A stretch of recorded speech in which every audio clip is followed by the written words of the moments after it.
I want to talk about how we would do jobs before the advent of GPS and then how a model changed after we started utilizing surface data. Um, this is a prime example, and previously the surveyor would take some spot elevations and create points that we would go and kind of line out and then figure exactly how things had to work. So um, if we look at this here, we have a grate at 25.6, and then if you'll notice, we're crossing a 426 here on our way to a 2635, and then we have a ridge line here. So if I'm going to stake out points, I've got this one next, and then I'll come here, and I still got a ridge line. I really don't know what that's supposed to be yet, even though I've got a 425.9, and you'll see the beginnings of a tin surface, triangulated irregular network, which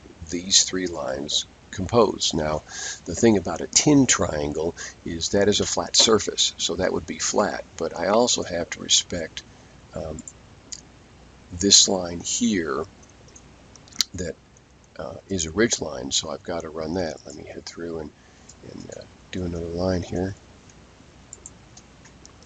I'm going to start here. I got to pick up this 25.9 here, and then on my way to these appear to be light, so there's nothing there for grading, and I'm literally hunting around for something else that I can't find. So it makes it tough for me to go and see where the next slope is coming from, even though we're calling out percentages here. So what I have to do now is kind of calculate a percentage, 1.5%, maybe from that point, either here. Now that slope distance is going to make a lot of change from that 26 to whatever this kind of mystery elevation is here. So I've got to do some figuring, or I might come back over here and just try to come up with something new and interesting. And let's say I pick up this elevation here, and then I just run over till I find one here, which is a 2635. Again, not much, but you got a 26 here, but I'm following what needs to be a ridge line here. So I've got to respect these because we need water to slope in these two different directions, because if I don't, then too much water is going to get into one of these grates and it's going to affect the flow. I don't know how these pipes work.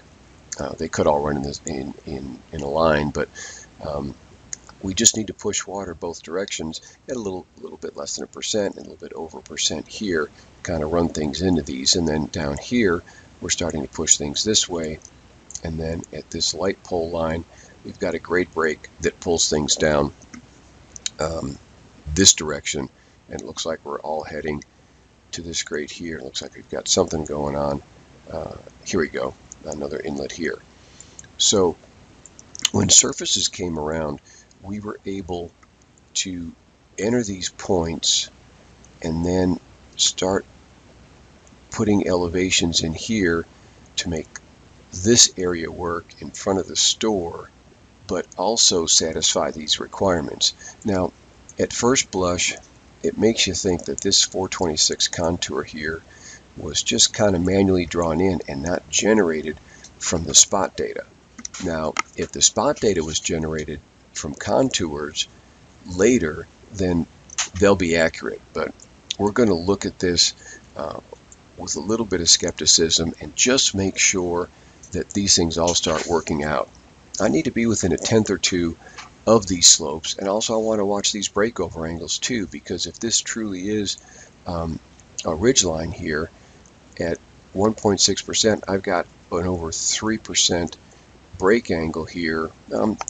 It's a parking lot. These are parking stalls. I'm not too concerned about anyone running at speed, and it's less here in the driving area, so that's going to help out. But we've got to be careful here and make sure that we can make water move and not do it in the wrong place to keep these grates doing what they're supposed to do.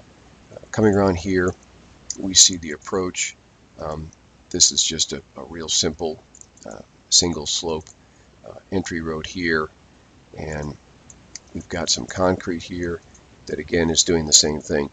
Those are fairly easy, but now with surfaces, we can go in and verify that this looks good and performs well while putting some details in here that are going to give us a lot better performance when we flip a blade in automatic and go out and cut that in the field.